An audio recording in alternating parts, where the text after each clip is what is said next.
जब भी बनना तो बाज बनना, तोता मत बनना। क्योंकि एक तोता बोलता बहुत ज़्यादा है लेकिन ऊँची उड़ान भर नहीं सकता।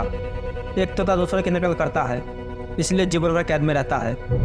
लेकिन बाज ज़्यादा बोलता नहीं है लेकिन उसमें आसमान छूने की क्षमता होती है।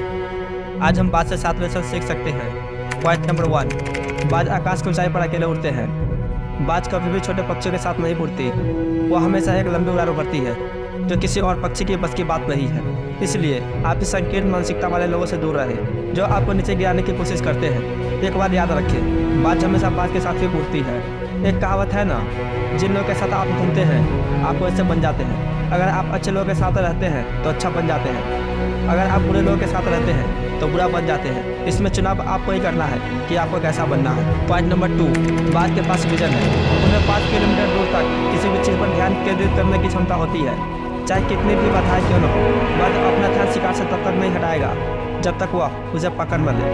एक ही दृष्टि रखें, अपने जीवन में केंद्रित रहे। इससे कोई फर्क नहीं पड़ता कि आपको कितनी बाधाओं और चुनौतियों का सामना करना पड़ सकता है। हार मत मानो और तुम सफल हो जाओगे। पॉइंट नंबर 3, बाज लीडर होते हैं। एक बाज कभी भी अपने शिकार की ताकत के सामने आत्मसमर्पण नहीं करता। यह हमेशा अपने शिकार को जीतने या अपने क्षेत्र को फिर से हासिल करने के लिए संघर्ष करेगा।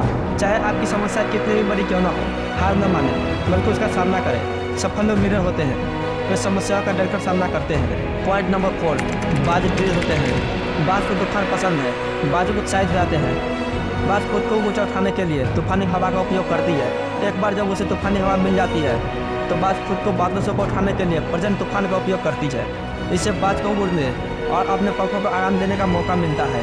सभी पक्षी पेड़ की शाखाओं और पत्तियों में छिप जाते हैं। इसी तरह सफल लोग चुनौती से डरते नहीं बल्कि वे उनका आनंद लेते हैं। पॉइंट नंबर 5, बाज कभी भी मरी हुई चीज़ नहीं खाते। बाज कभी भी मरा हुआ मांस नहीं खाते। दूसरे शब्दों में कहे तो वे केवल शिकार का मांस खाते हैं। अपनी पिछली सफलता पर भरोसा न करें, जीतने के लिए नई सीमा की तलाश करते रहे। अपने अतीत को वही छोड़ दे जहाँ अतीत में है। पॉइंट नंबर 6, बाज प्रशिक्षण के लिए तैयारी करते हैं। वे घोंसले में नरम पंख और घास को हटा देते हैं ताकि बच्चों को उड़ान की तैयारी में असुविधा हो और अंततः घोंसले में रहना असहनीय हो जाता है तो वे उड़ जाते हैं, अपने आराम क्षेत्र को छोड़ देते हैं।